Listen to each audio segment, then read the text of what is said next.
नमस्कार मंडळी, मी शीतल आणि तुम्ही पाहताय दिल्लीकर मराठी। या व्हिडिओमध्ये मी तुम्हाला मार्गशीर्ष महिन्यातल्या गुरुवारी केलं जाणारं महालक्ष्मीचं व्रत कसं करायचं याची पूजा मांडणी दाखवणार आहे। त्याचबरोबर या व्रतासंबंधी तुमच्या मनामध्ये जे जे प्रश्न असतील त्या सर्व प्रश्नांची उत्तरं तुम्हाला या व्हिडिओतून मिळून जातील। त्यासाठी व्हिडिओ शेवटपर्यंत पहा। चॅनलवर नवीन असाल तर सबस्क्राइब करा आणि व्हिडिओ पाहत असताना सर्वांनी कमेंट्समध्ये लिहा जय माता दी। चला तर मग व्हिडिओला सुरुवात करते। सर्वप्रथम या व्रताचा उद्देश सांगते, कारण कोणतेही व्रत आपण जेव्हा करतो तर ते करण्यामागे आपला काहीतरी हेतू असतो। तर मार्गशीर्ष महिन्यातल्या गुरुवारी आपण जे काही महालक्ष्मीचं व्रत करतो तर ते आपल्याला सुख शांती समाधान धनसंपत्ती मिळवण्यासाठी, त्याचबरोबर श्री महालक्ष्मीची कृपा आपल्यावर आणि आपल्या कुटुंबावर कायमस्वरूपी राहण्यासाठी हे व्रत करायचं असतं। आता आपण पूजा मांडणीला सुरुवात करूया। मार्गशीर्ष महिन्यातल्या प्रत्येक गुरुवारी आपल्याला अशी पूजा मांडणी माता लक्ष्मीसाठी करायची असते। तिच्याच नावानं आपल्याला उपवास करायचा असतो।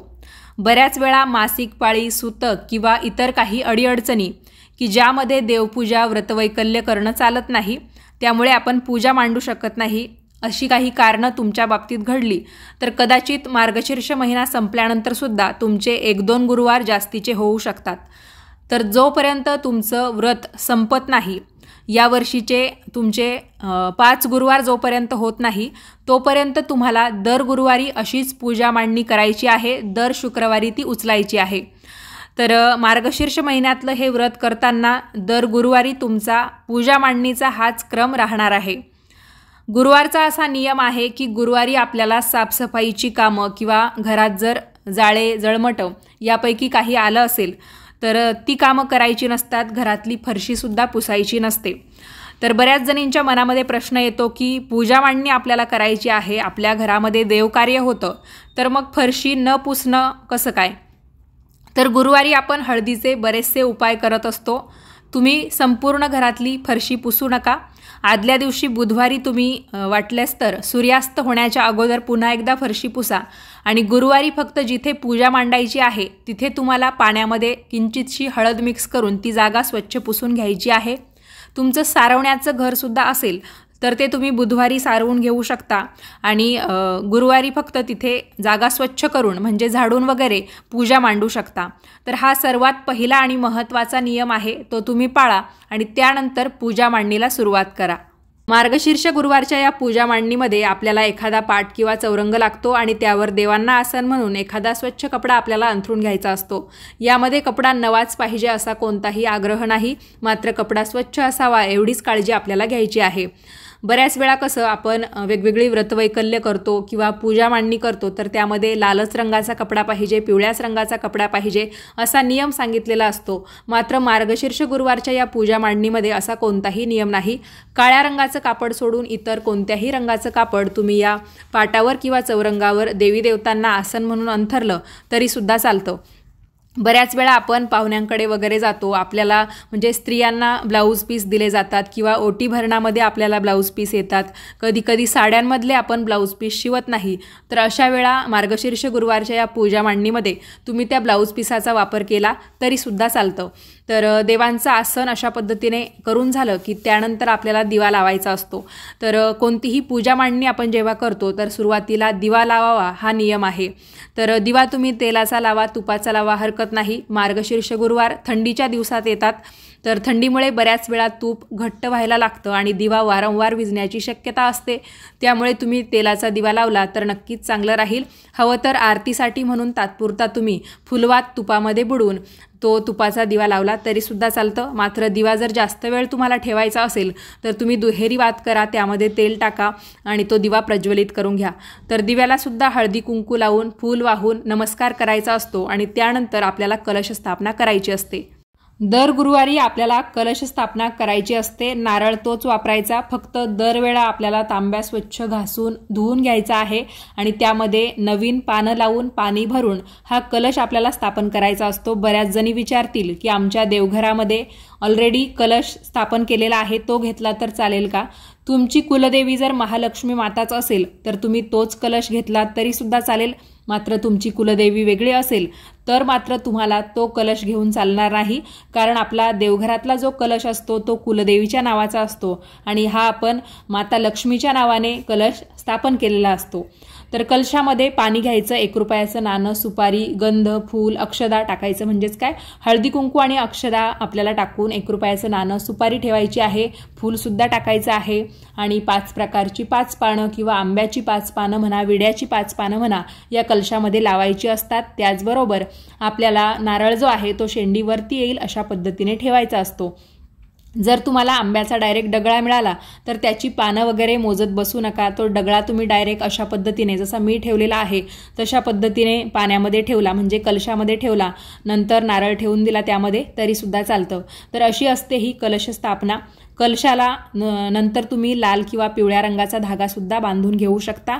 पूजेचं साहित्य जिथे मिळतं तिथे तुम्हाला हा कलावा किंवा रक्षासूत्र ज्याला म्हणतात तर तो मिळून जाईल, किंवा मग घरीच तुम्ही दोऱ्याचे 5 वेढे तयार करा, त्याला हळदी कुंकू लावून लाल पिवळं करू शकता आणि ते तुम्ही कलशाला रक्षासूत्र म्हणून बांधू शकता. नारळाला सुद्धा तुम्ही हळदी कुंकवाचा मोठा टिळा लावला तर तुम्हाला जो कलश आहे तो अतिशय सुंदर पद्धतीने दिसून येईल. त्यानंतर कलशावर आपल्याला फूल वाहायचं आहे, कलशाला सुद्धा धूपदीपांनी ओवाळून नमस्कार करायचा आहे. यानंतर आपल्याला व्रताचा संकल्प करायचा आहे. तुमचं जर पहिलंच वर्ष असेल तर व्रताचा संकल्प करायला अजिबात विसरू नका आणि संकल्प करताना 3 वेळा हातावर पाणी सोडायचं. डाव्या हातात तांब्या घ्यायचा पाण्याचा आणि उजव्या हातावर 3दा पाणी सोडायचं. ओम केशवाय नमः, ओम माधवाय नमः, ओम गोविंदाय नमः असं म्हणत म्हणत 3दा पाणी सोडायचं आणि परत 2दा आपल्या तळहातावर पाणी घेऊन ते आपल्याला प्यायचं आहे. तेव्हा म्हणायचं आहे ओम कृष्णाय नमः, ओम विष्णवे नमः.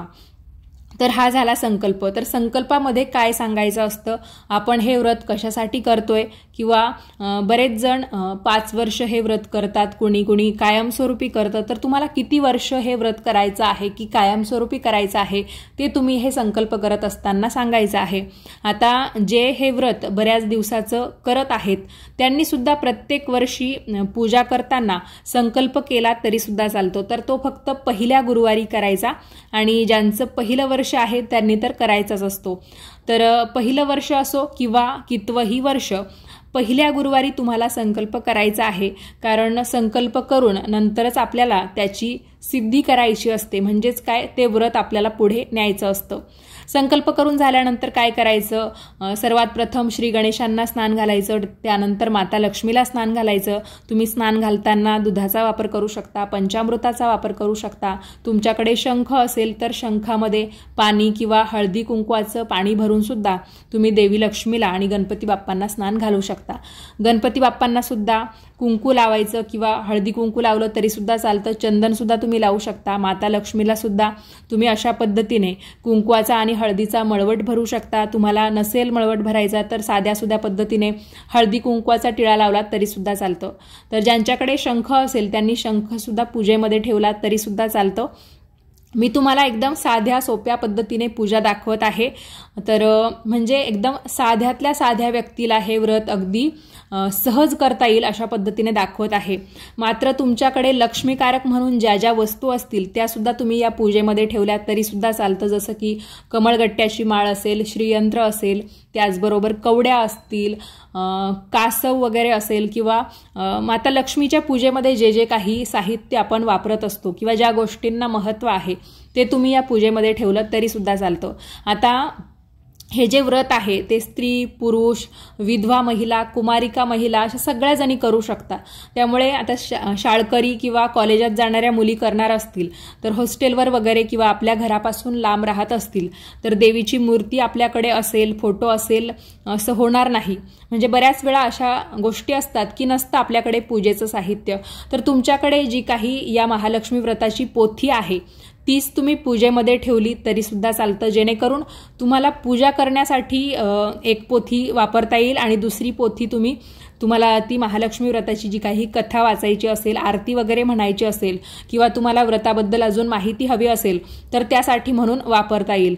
तर मग मला इथे तुम्हाला सांगायचा हा उद्देश आहे की साहित्य आपल्याला उपलब्ध होत नसेल तर नाराज होण्याचं काही कारण नाही। आपल्याकडे जे साहित्य असेल त्या साहित्यातून मनोभावे आपल्याला माता लक्ष्मीची सेवा करायची आहे आणि तिच्यासाठी हे व्रत करायचं आहे।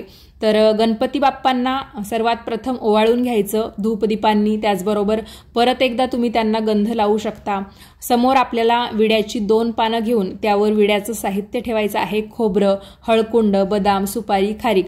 फक्त हळकुंड जे आहे ते लेकूरवाळं असावं, म्हणजे हळदीला अजून एक 2 हळद फुटलेली असावी। जसं आपलं आलं कसं एकाला एक जोडून फुटतं त्या पद्धतीने हळकुंड सुद्धा असं बघून घ्या की ते असं थोडंसं एकाला एक जोडून फुटलेलं हवं। एखादं म्हणजे सिंगल हळकुंड तुम्ही या विड्याच्या पानावर ठेवू नका। लेकूरवाळी हळद किंवा लेकूरवाळं हळकुंड ज्याला म्हणतात तर ते आपल्याला या पूजेमध्ये ठेवायचं आहे।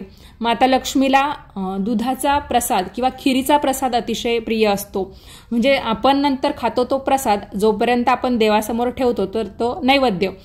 तर असा दुधाचा नैवेद्य तुम्ही देवीसमोर ठेवू शकता। हा जो उपवास आहे तो आपल्याला फलाहार करून करायचा असतो, त्यामुळे तुम्ही या पूजेमध्ये सुद्धा 5 प्रकारची 5 फळं किंवा कोणत्याही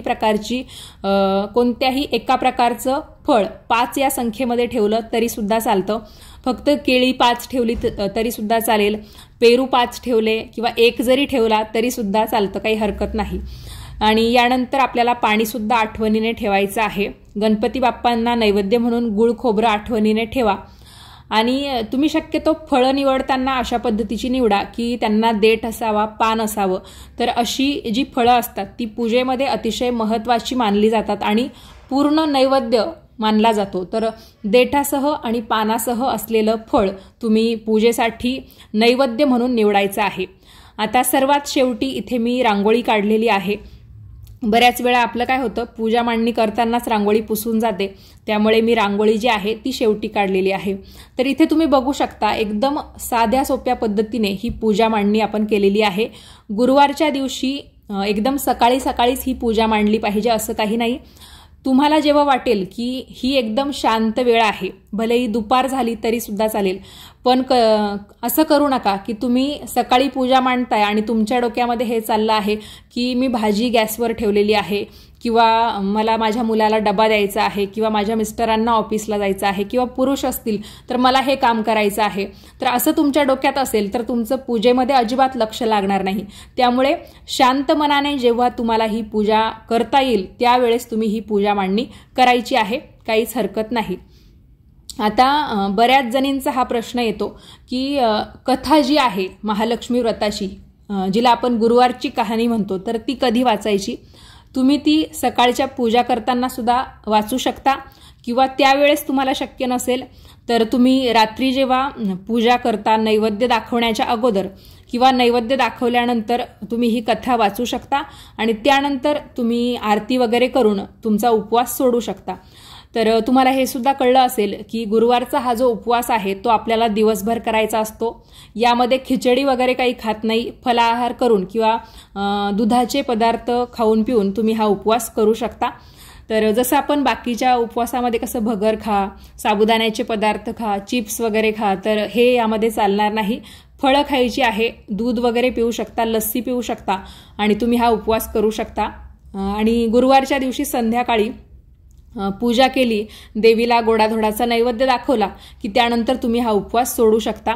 आणि आठवणीने तुम्हाला गुरुवारचा हा उपवास सोडण्या अगोदर म्हणजे माता लक्ष्मीला जेव्हा तुम्ही एखाद्या गोडधोड पदार्थाचा किंवा खीर पुरीचा वगैरे नैवेद्य दाखवला की त्यानंतर तुम्हाला गाईला सुद्धा आठवणीने नैवेद्य द्यायचा आहे। त्याला गोग्रास असं म्हटलं जातं, गाईच्या नावाने जो घास काढला जातो तर त्याला गोग्रास म्हणतात, तर तो सुद्धा आठवणीने द्या। आणि जर तुम्हाला ते शक्य नसेल तर तुम्ही दुसऱ्या दिवशी सकाळी का होईना थोडंसं अन्न जे आहे ते पक्ष्यांना किंवा मुक्या प्राण्यांना देऊ शकता। आता ही जी पूजा आपण करतो तर त्यावेळेस आपल्याला माता लक्ष्मीचा एक बीजमंत्र असतो तो म्हणायचा असतो। तर माता लक्ष्मीचे बऱ्याच प्रकारचे बीजमंत्र आहे, तर त्यामध्ये तुम्ही ओम यक्षाय कुबेराय वैश्रवणाय धनधान्याधिपतये धनधान्य समृद्धी मे देही दापय स्वाहा हा कुबेर मंत्र आहे आणि माता लक्ष्मीच्या पूजेमध्ये सुद्धा याला महत्त्वाचं स्थान आहे, तर तो म्हणालात तरी सुद्धा चालतं। त्याचबरोबर बीजमंत्र विचाराल तर ओम श्री ह्रीं क्लीं, ह्रीं श्री महालक्ष्मी नमः हा मंत्र सुद्धा तुम्ही म्हणू शकता। त्याचबरोबर महालक्ष्मी अष्टकम मधला नमस्तेस्तु महामाये श्रीपीठे सुरपूजिते शंखचक्र गदाहस्ते महालक्ष्मी नमोस्तुते हा मंत्र किंवा या अष्टकातल्या या ज्या ओळी आहेत पहिल्या 1-2 त्या म्हणालात तरी सुद्धा चालेल। आता हे व्रत करणार म्हणजे तुमच्याकडे महालक्ष्मी व्रताची ही पोथी नक्कीच असणार। तर तुम्हाला हे जे मंत्र आहे ते मी स्क्रीनवर सुद्धा देते आणि जर तुमच्याकडे पुस्तक असेल तर तुम्हाला त्यामध्ये सुद्धा यातली सगळी माहिती किंवा मंत्र जे आहेत ते सुद्धा मिळून जातील। इथे तुम्हाला दिसत असेल की मी सुद्धा तुम्हाला पुस्तकातून बघूनच हे मंत्र जे आहे ते सांगत आहे, कारण व्यवस्थितपणे जर मी तुम्हाला ते म्हणून दाखवले तर माझ्याकडून सुद्धा तुम्हाला सांगताना काही चुका होणार नाही। तर भरपूर प्रकारचे मंत्र आहेत। तुम्हाला जर पुस्तक वगैरे उपलब्ध झालंच नाही तर तुम्हाला या व्हिडिओचा वापर तर होईलच, त्याचबरोबर तुम्ही इंटरनेटवर सुद्धा शोधू शकता, पण व्यवस्थितपणे खात्री करून घ्या, कारण बऱ्याच वेळा इंटरनेटवर सगळ्याच गोष्टी ज्या आहेत त्या बरोबर दिलेल्या असतात असं नाही। अजून एक मंत्र आहे ओम श्रीम ह्रीं श्रीम कमले कमलालये मह्यम प्रसिद्ध प्रसिद्ध प्रसिद्ध स्वाहा। तर हा सुद्धा महत्त्वाचा मंत्र आहे, हा म्हणालात तरी सुद्धा चालेल। तुम्ही कमळगट्ट्याच्या माळेवर या मंत्रांचा जप करू शकता किंवा दोन्ही हात जोडून हे मंत्र जे आहेत ते एकदा किंवा 5 वेळा 11 वेळा म्हणालात तरी सुद्धा चालतं। तुमच्या इच्छेवर आहे तुम्हाला किती वेळा हे मंत्र म्हणायचे आहेत ते। तर शक्यतो विषम संख्येमध्येच आपण मंत्रांचा जप करतो किंवा ते म्हणत असतो, तर तसंच तुम्ही करू शकता। मार्गशीर्ष महिन्यातल्या प्रत्येक गुरुवारी तुम्ही अशाच पद्धतीने पूजा मांडणी करायची आहे, महालक्ष्मीची पूजा करायची आहे। तुमच्या मनामध्ये ज्या काही इच्छा असतील त्या तुम्ही माता लक्ष्मीला सांगू शकता आणि ज्या गोष्टी तुम्हाला दिवसभरामध्ये करणं शक्य होईल त्या दिवसा करा। ज्या गोष्टी तुम्हाला रात्री करायच्या आहेत त्या तुम्ही रात्री केल्या तरी सुद्धा चालतील। जसं की कहाणी वगैरे तुम्हाला दिवसा वाचणं शक्य नसेल तर ती तुम्ही संध्याकाळी वाचली, दिवे लागणीच्या वेळा म्हणजे संध्याकाळी जेव्हा आपण पुन्हा एकदा महालक्ष्मीची जेव्हा पूजा करतो तेव्हा वाचली तरी सुद्धा चालेल। महालक्ष्मीची आरती जी आहे ती पुस्तकावर सुद्धा दिलेली आहे, तर तशी बघून तुम्ही म्हणू शकता, कारण बाकी आरत्या ज्या आहेत त्या आपल्या पाठ असतात, पण महालक्ष्मीची आरती बऱ्याच वेळा बऱ्याच जणांना म्हणता येत नाही, तर तुम्ही ती पुस्तकात बघून म्हणू शकता। तर दिवसा पूजा मांडू शकता, मंत्र वगैरे म्हणू शकता, एवढं केलं तरी सुद्धा पुरेसं आहे। आणि ज्या दिवशी तुमचं हे व्रत असतं त्या दिवशी मात्र दुपारी झोपत जाऊ नका। महालक्ष्मीचंच व्रत काय, तुम्ही जेव्हा कोणतंही व्रत करता तर त्या व्रताच्या दिवशी आपल्याला दुपारी किंवा दिवसभरामध्ये झोपायचं नसतं, नाहीतर त्या व्रताचा काहीही फायदा होत नाही। बऱ्याच जणांना दुपारी थोडीशी वामकुक्षी घेण्याची सवय असते जेवण वगैरे झाल्यावर, तर ती मात्र तुम्हाला उपवासाच्या दिवशी करायची नसते, ही एक काळजी तुम्हाला घ्यायची आहे। तर यंदा म्हणजे 2023-2024 या वर्षामध्ये 5 गुरुवार आहे आणि मार्गशीर्ष महिन्याची सुरुवात बुधवार दिनांक 13 डिसेंबर 2023 होत आहे। त्यानंतर दुसऱ्याच दिवशी पहिला गुरुवार आहे, तर पहिला गुरुवार आहे 14 डिसेंबरला, दुसरा आहे 21 डिसेंबरला, तिसरा आहे 28 डिसेंबरला, चौथा आहे 4 जानेवारी 2024 आणि 5वा आहे 11 जानेवारी 2024। यंदा आपल्याला 5 गुरुवार करायचे आहे। शेवटच्या गुरुवारी अमावस्या आहे, तर खूप जणींनी प्रश्न विचारलेला आहे मागच्या काही व्हिडिओमध्ये, शेवटच्या गुरुवारी अमावस्या आहे तर गुरुवार करायचा का? आता जरी अमावस्या आहे पण महिन्याचा शेवट जो आहे तो अमावस्येला होतो, भलेही त्या दिवशी गुरुवार येवो किंवा कोणताही वार, तर तो गुरुवार सुद्धा आपण ग्राह्य धरतोच ना। मग गुरुवारच्या दिवशी अमावस्या आल्याने कुठे बिघडलं? तर आपल्याला शेवटचा म्हणजे 11 तारखेचा सुद्धा गुरुवार करायचा आहे। तर मी तुम्हाला सर्व गुरुवारच्या तारखा सुद्धा सांगितलेल्या आहेत।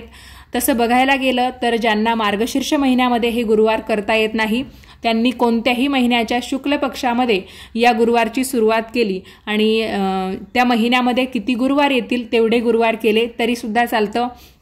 एकदम जुनी जी पुस्तकं आहेत महालक्ष्मी व्रताची, आता माझ्या व्हिडिओमध्ये तुम्ही जी काही पुस्तकं बघत आहात ती माझ्या आईची आहेत, म्हणजे ज्या वेळेस माझा सुद्धा जन्म झालेला नसेल, जवळपास 1994च्या अगोदरची ही पुस्तकं आहेत।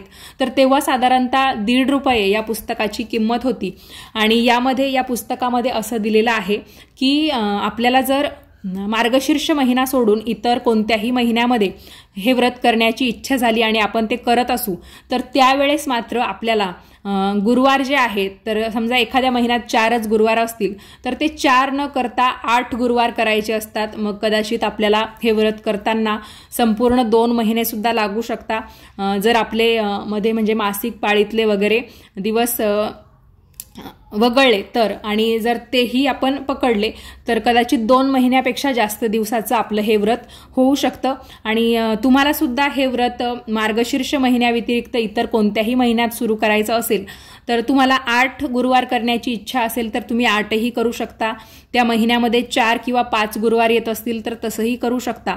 आणि आता तुम्हाला मार्गशीर्ष महिन्यामध्येच हे व्रत करायचं असेल तर यंदा आहेत 5 गुरुवार, तर 5 गुरुवार तुम्ही हे व्रत करा. आणि ज्या वेळेस तुमची नेमकी गुरुवारी मासिक पाळी असेल किंवा तुम्हाला सुतक वगैरे किंवा काही आकस्मिक घटना घडेल की ज्या वेळेस तुम्हाला पूजा मांडता येणार नाही तर त्या गुरुवारी फक्त तुम्ही उपवास करा, पूजा मांडू नका. आणि जितके गुरुवार तुमचे बिना पूजा मांडणीचे गेलेले आहेत, म्हणजे ज्या गुरुवारी तुमची पूजा मांडणी झालेली नाही किंवा तुम्ही इतर कुठे प्रवासाला वगैरे गेलात तर त्यावेळेस सुद्धा तुम्ही उपवास करू शकता, तुम्हाला दुसऱ्याच्या घरी पूजा मांडता येत नाही तर तेवढे गुरुवार तुम्ही ग्राह्य धरू नका. जितके गुरुवार तुमचे पूजा मांडून पूर्ण होतील, तर 5 गुरुवार आपल्याला पूजा मांडून पूर्ण करायचे असतात, तर मग असे 5 गुरुवार करा. भलेही मार्गशीर्ष महिना संपल्यानंतर 1-2 गुरुवार तुमचा जास्तही होऊ शकतो, तर तसं करा. आणि तुमचे हे महालक्ष्मी व्रताचे 4-5 जेवढे गुरुवार, म्हणजे आता यंदा 5 आहे तर तुम्हाला 5 करायचे आहेत, भलेही तुमचे मध्ये 1-2 सुटून गेले तर तेवढे तुम्ही पूर्ण करायचे आहे. अशा पद्धतीचं हे महालक्ष्मीचं व्रत असतं. या व्हिडिओमध्ये मी तुम्हाला पूजेची माहिती दिली, पूजा कशी मांडायची तेही सांगितलं, त्याचबरोबर व्रत कसं करायचं तेही सांगितलं. अजून तुमचे काही प्रश्न असतील तर ते तुम्ही मला कमेंट्सद्वारे विचारू शकता. अजून एखादा मी तुम्हाला सेपरेट व्हिडिओ याबद्दल घेऊन येईल जेणेकरून तुमच्या राहिलेल्या प्रश्नांची उत्तरे मिळून जातील. दुसऱ्या दिवशी म्हणजे जरी तुम्ही उपवास गुरुवारी सोडला तर संध्याकाळी आपण पूजा उचलायची नसते, शुक्रवारी सकाळी सकाळी ही पूजा उचलायची ज्यावेळेस सूर्योदय होतो तेव्हा, तर उगवत्या तिथीला आपण ही पूजा उचलायची असते. तर नारळ सर्वात प्रथम उचलून घ्यायचं. सर्वात प्रथम काय करायचं, देवीला हळदी कुंकू लावायचं दिवा लावून, त्यानंतर नारळ उचलायचा, आपल्या कपाळाला लावायचा, परत जागेवर ठेवायचा, नारळ साईडला काढून ठेवायचा आणि त्यातलं जे पाणी आहे कलशातलं तर ते तुम्ही एखाद्या झाडाला ओता, तुळशीला ओतू नका. नाणं सुपारी व्यवस्थितपणे कोरडं करून सांभाळून ठेवा, एखाद्या छोट्याशा पिशवीत किंवा डबीत ठेवा, पुढच्या गुरुवारी तुम्हाला ते वापरता येईल. नारळ सुद्धा तेच वापरायचं आहे. त्याचबरोबर तांदूळ सुद्धा एखाद्या बरणीत किंवा पिशवीत भरून ठेवा. आणि तुम्हाला जर वाटलं की 1-2 गुरुवारमध्येच तुमचे तांदूळ जे आहेत ते काळपट व्हायला लागलेले आहेत तर हवं तर तुम्ही मध्येच मग एखाद्या वेळेस माता लक्ष्मीला प्रसाद म्हणून किंवा मग एखाद्या शाकाहारी पदार्थांमध्ये ते तांदूळ वापरून टाका आणि परत गुरुवारी तुम्ही नवीन तांदूळ घेतले तरी सुद्धा चालतील. आणि मध्येच तुमच्या 1-2 गुरुवारीच तांदूळ जास्त खराब झाले ओलाव्यामुळे, कारण पूजा अर्चा करताना समजा पाणी उडालं किंवा काही ओले हात लागले तर होऊ शकतं असं, तर ते तांदूळ तुम्ही मग पक्ष्यांना घालून देऊ शकता आणि पुन्हा एकदा चांगले तांदूळ घेऊन तुम्ही ते पूजा मांडणीमध्ये ठेवू शकता. तर दर गुरुवारी तुम्हाला साहित्य हेच वापरायचं आहे. फक्त पानं फुलं जी आहेत ती तर शेवटच्या गुरुवारपर्यंत टिकू शकत नाही, तर ती प्रत्येक गुरुवारी आपल्याला ताजी आणायची आहेत. नारळ तुम्ही व्यवस्थित एखाद्या पिशवीमध्ये वगैरे ठेवू शकता जेणेकरून तो चांगला राहील. आणि नारळ जे आहे ते खालून ओलं झालेलं असतं, तर सगळं साहित्य एकाच याच्यात गुंडाळून ठेवू नका. नारळाच्या ओलाव्यामुळे बाकी पदार्थ जसं की विड्याचं साहित्य वगैरे आहे ते सुद्धा खराब होऊ शकतं. विड्याची पानं सुद्धा दर गुरुवारी नवीन आणायची. आणि ही जी फळं वगैरे आपण या पूजेमध्ये ठेवतो तर ती तुम्ही गुरुवारच्या दिवशी संध्याकाळी जेव्हा उपवास सोडता तर तेव्हाच सर्वांनी प्रसाद म्हणून खाल्ली तरी सुद्धा चालतं. गुळ खोबरं सुद्धा प्रसाद म्हणून खाऊ शकता. प्रत्येक गुरुवारी नवीन गुळ खोबरं ठेवायला काही हरकत नाही. आणि जे पाणी आपण नैवेद्यामध्ये ठेवलेलं असतं तर ते सुद्धा तुम्ही एखाद्या झाडाला घालू शकता किंवा मग या कलशातलं पाणी सुद्धा एखाद्या झाडाला ओतण्याआधी तुम्ही त्यातलं थोडंसं पाणी तुमच्या घरामध्ये घराचं पावित्र्य कायम टिकवण्यासाठी म्हणून सुद्धा थोडं शिंपडलं तरी सुद्धा चालतं. आणि संध्याकाळी तुम्ही जो काही नैवेद्य देवीसमोर ठेवता तर नैवेद्याचं ताट काय करा, तुम्ही देवीसमोर 5 ते 10 मिनिटं ठेवा आणि तेच ताट तुम्ही म्हणजे ज्याने कोणी हा उपवास केलेला आहे त्याने स्वतःसाठी खायला म्हणून घेतलं तरी सुद्धा चालतं, जेणेकरून परत दुसऱ्या दिवशी आपल्याला हा प्रश्न पडणार नाही की नैवेद्यामध्ये आपण जे काही पदार्थ ठेवले होते ते काय करायचं. कारण बऱ्याच जणांना गाय वगैरे उपलब्ध होत नाही, मग त्या नैवेद्याची उगाच हेळसांड होते. तर आपण हा एक मार्ग अवलंबू शकतो. महालक्ष्मी व्रतच काय, कोणतंही व्रत जेव्हा असेल, तुम्ही नैवेद्याचं ताट जेव्हा देवीसमोर किंवा त्या देवासमोर ठेवता तर ते 5-10 मिनिटं ठेवा आणि पुन्हा ते ताट उचलून घरातल्या एखाद्या सदस्याने ते ग्रहण केलं तरी सुद्धा चालतं. तर अशा पद्धतीचं हे महालक्ष्मीचं व्रत असतं. आता काही जणींचे मासिक पाळीच्या बाबतीत प्रश्न येतील की पहिल्याच गुरुवारी माझा 4था दिवस आहे, तर मी व्रताला सुरुवात करू शकते का? नक्कीच करू शकता. केस धुतले की आपण पूजा अर्चा करण्यासाठी किंवा देवकार्य करण्यासाठी योग्य होतो, तर तेही तुम्ही करू शकता. तर या व्हिडिओमध्ये मी तुम्हाला महालक्ष्मी व्रताची संपूर्ण माहिती दिली. तरी सुद्धा अजून तुमच्या मनामध्ये काही प्रश्न असतील तर ते तुम्ही कमेंट्समध्ये विचारा. पुढच्या व्हिडिओमध्ये मी तुम्हाला त्या प्रश्नांची सविस्तर उत्तरं देईल. व्हिडिओ तुम्हाला आवडला असेल तर व्हिडिओला लाईक करा, जास्तीत जास्त लोकांना शेअर करा, म्हणजे ज्यांना ज्यांना हे व्रत करायचं असेल त्यांना सुद्धा या व्हिडिओचा नक्कीच फायदा होईल. चला तर मग भेटूया पुढच्याच नवीन व्हिडिओमध्ये. तोपर्यंत सर्वांनी काळजी घ्या आणि असेच छान छान माहितीपूर्ण व्हिडिओज पाहण्यासाठी आजच दिल्लीकर मराठीला सबस्क्राईब करा. माता लक्ष्मीच्या कृपेने तुमच्या मनातल्या सगळ्या इच्छा पूर्ण हो अशी मी प्रार्थना करते आणि आजच्या व्हिडिओमध्ये इथेच थांबते. धन्यवाद.